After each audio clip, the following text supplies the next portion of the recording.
Le kiosque d'Europe 1 et toutes ses plumes. Marion Calais pour les régions, Axel de Tarlet pour l'écho, Xavier Yvon c'est l'Amérique et Eva Rock c'est la télé. Bonjour à tous. Bonjour Thomas. Bonjour Thomas. On commence avec la photo d'un gorille oriental. Il fait la une de 20 minutes, il est visiblement bougon et on comprend pourquoi en découvrant le titre du gratuit. L'homme descend le singe. Il faut sauver notre cousin le gorille, il s'étrangle aujourd'hui.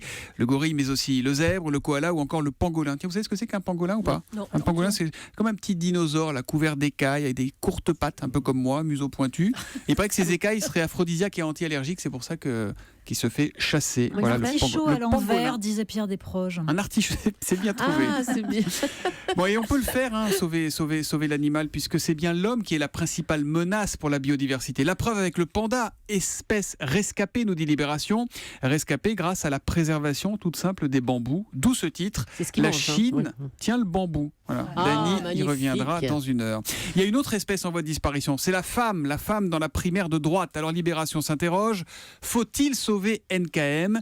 Une NKM leur manque et tous sont embêtés. Nicolas Sarkozy fait lui la une d'aujourd'hui qui titre « Pas sorti d'affaires », il y est question de Big Malion. Sur le dessin de Rançon, le candidat à la primaire a une casserole accrochée au pied. Il y a 3 juges dans cette casserole et Nicolas Sarkozy de s'énerver. Arrêtez de me poursuivre à la fin. Autre dessin, celui de CAC, en une de l'Opinion cette fois. Marisol Touraine, toute contente, présente les bons chiffres de la sécurité sociale à François Hollande. Et le chef de l'État de demander à sa ministre ça se dit inverser la courbe d'un trou ? Au passage, l'humanité met les choix économiques de François Hollande au banc des accusés ce matin. Sinon, Le Monde regarde vers l'Allemagne. Angela Merkel sanctionnée sur l'immigration.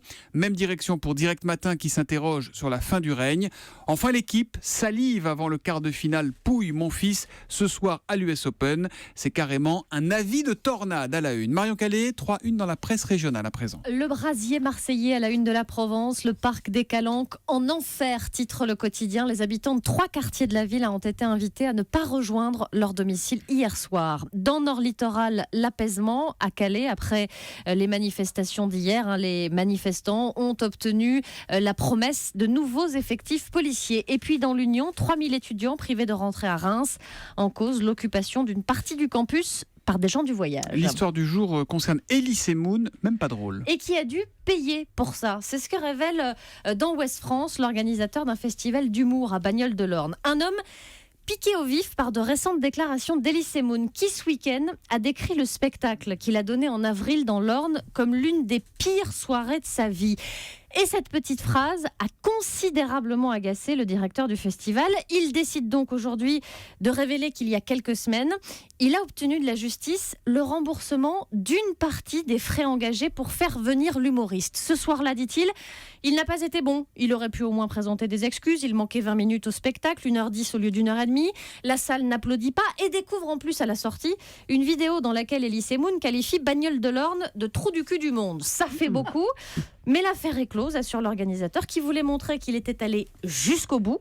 Du côté de la boîte de production d'Elise Moon, aucun commentaire, dit Ouest France. Et comme dirait Natacha Polony, qui nous a rejoint, vous l'avez entendu tout à l'heure, n'est pas Pierre Desproges qui veut, n'est-ce pas Natacha ?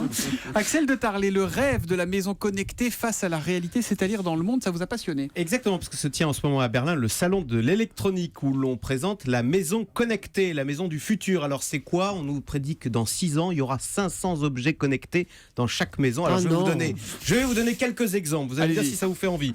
L'enceinte pour écouter de la musique pilotable depuis votre smartphone. Ouais, ça, Oui, c'est c'est gentil. ça, L'ampoule électrique qui fait office de caméra de surveillance. Vous êtes chez vous. Le réfrigérateur qui vous alerte des dates de péremption. Hop, votre yaourt est périmé, il faut en acheter un autre. Non, votre yaourt est périmé, si c'est un yaourt nature, il faut le manger. Exactement. Voilà. Alors, Ça périme pas. alors plus science-fictionniste, la vitre transparente de la bibliothèque du salon qui se transforme en écran de télévision. Non, il Ou suffit d'avoir une encore- radio. Ou encore Et de regarder dehors les paysages. la table de la salle à manger qui fait office de micro-ondes et réchauffe votre assiette quand vous la mettez sous Ah, ça cloche. c'est pas mal. Voilà. C'est nul. Alors, c'est nul, vous avez raison, Bah ça oui. marche absolument pas tous ces objets. Alors bah peut-être voilà. que ça marchera un jour parce que 1 c'est cher et puis 2 il y a des problèmes de vie privée. Les gens n'ont aucune envie d'avoir chez eux une ampoule qui fait caméra et qui les observe nuit et jour. Voilà. Bah, c'est vraiment. Merci de nous avoir parlé de ce papier.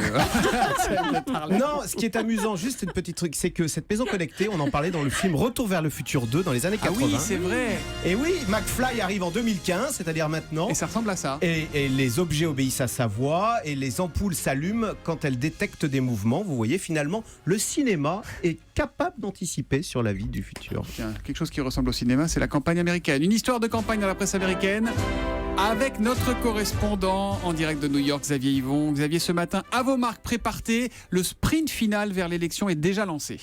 Et oui, le top départ, c'était le Labor Day, le jour férié qu'on a célébré hier. Traditionnellement, ce jour marque la fin de l'été. On ferme les plages, on arrête de porter du blanc. Ça, c'est une tradition vestimentaire très connue ici, me demandez pas pourquoi. Et les années électorales, eh bien, les candidats se lancent dans la course effrénée au meeting.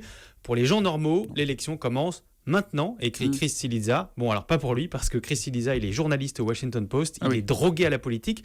Et comme il est sympa, Chris, il a préparé un petit guide de l'élection pour ses concitoyens en 6 points. Alors allons-y. Numéro 1, Hillary Clinton est la favorite. Elle l'a mieux organisée et devant dans les sondages. Donc, si vous êtes du genre bon père de famille, c'est sur elle qu'il faut parier. Numéro 2, il n'y a pas de nouveau Trump. Non, il n'a pas changé en devenant le candidat républicain. Il faudra faire avec.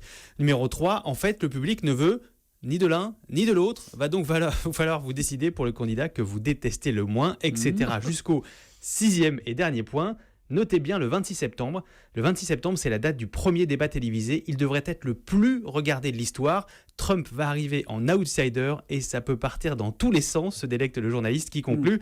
Ça va être dingue et ça m'excite rien que d'y penser. Et à un moment, il envisageait de ne pas y participer. Finalement, il a dit qu'il ira, Trump, à ces débats présidentiels. Sauf s'il y a un ouragan. Sauf s'il y a un ouragan, c'est ça. C'est la chose qui le ferait changer d'avis. Et si vous nous donniez des nouvelles de la santé d'Hillary Clinton, visiblement, elle tousse toujours autant. Vous nous en parliez la semaine dernière. Hein. Bah oui, vous vous souvenez de cette vidéo conspirationniste qui compilait toutes les fois où elle toussait pour prouver qu'elle était malade? Eh bien, elle a eu une quinte de toux hier dans l'Ohio. Et si. Mais Hillary Clinton s'est auto-diagnostiquée et elle a trouvé la cause. L'air conditionné. C'est qu'elle est allergique à Donald Trump.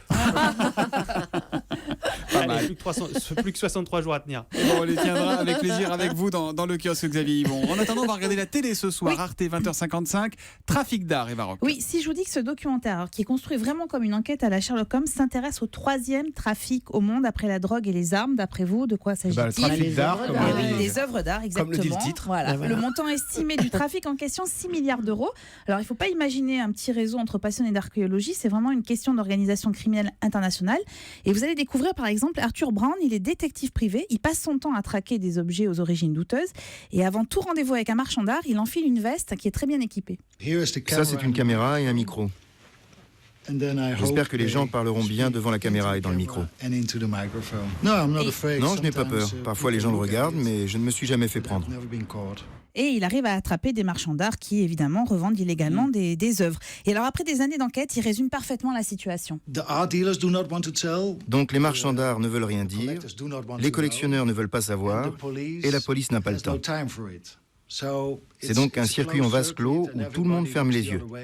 Et alors justement, fermez les yeux, vous allez découvrir surtout à quel point les États, alors notamment en Europe, ne parviennent absolument pas à mettre en place une législation commune pour enrayer ce trafic, même s'il y a eu un sursaut international au moment du site de Palmyre qui avait été pillé par Daesh, parce que les États ont enfin compris que ça finançait aussi le terrorisme. L'enquête, elle est passionnante, elle est nourrie de faits concrets, de témoignages, d'infographies explicatives et qui plus est avec un voyage artistique. Voilà. C'est sur Arte à 20h55. Ça s'appelle donc Trafic d'art.